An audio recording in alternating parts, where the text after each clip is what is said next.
السلام عليكم ورحمة الله وبركاته، حبايبي وعيلتي وناسي، عاملين ايه؟ اخباركم ايه؟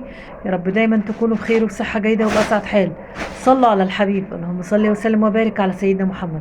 استغفر الله العظيم واتوب اليك. جددوا ايمانكم بشهادة ان لا اله الا الله سيدنا محمد رسول الله. اذكروا الله، الا بذكر الله تطمئن القلوب. حبايبي وعيلتي وناسي، متشكرة من القلب لكل حبايبي وعيلتي اللي معايا، لكل تعليق حلو، حبايبي اللي منوريني، حبايبي اللي نوروني، وحبايبي اللي اتمنى ان هم يجوا ينوروني وعيلتي تكبر اكتر واكتر. شكرا والله من القلب. حبايبي النهارده عايزه اكلمكم عن الفنان الكبير سمير حسني الراحل.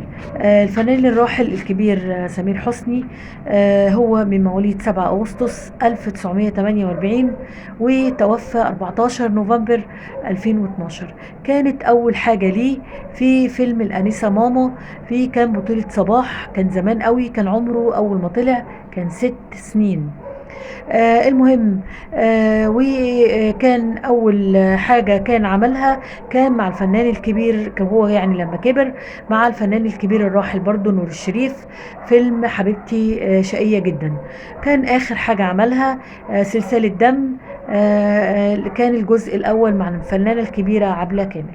المهم الفنان الكبير سمير حسني، ان هو كانت والدته موصيه وصيه من خلال عمله الفني وان هو اعماله الفنيه.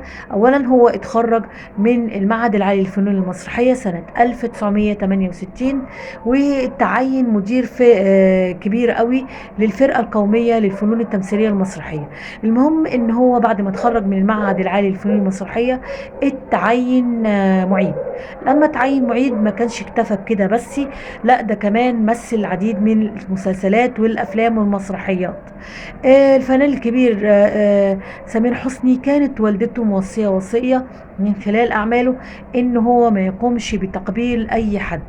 فكان في مشهد حصل مع الفنانه الكبيره يعني لبلبة، فتطلب العمل ان هو يعني في قبلة. المهم ان هو رفض رفض تام ان هو يعني يقبلها.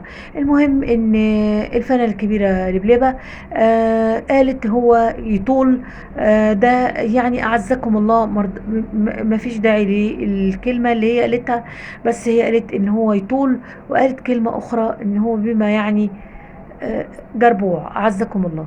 فطبعا هو ما الفنانة الكبيرة لبلبة ما كانتش عارفة موضوع ان هو والدته ان هي موصية الوصية دي.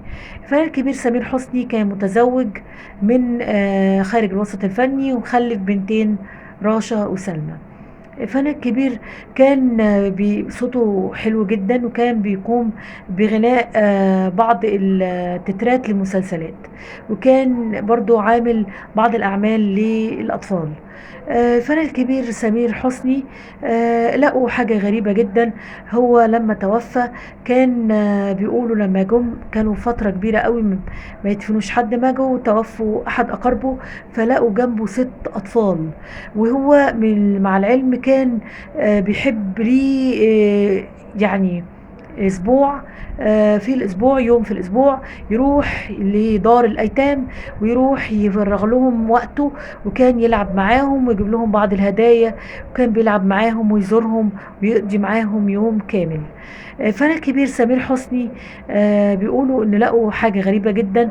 ما جي يدفنوا احد اقاربه ان هو لقوا جنبه 6 اطفال مدفونين، وبيقول التربي ان هو كان ما يعرفش حاجة عن الموضوع ده، واللي ما دفنش معاه اطفال ولا حاجة، فما عرفش مصداقية التربي في كده او لا.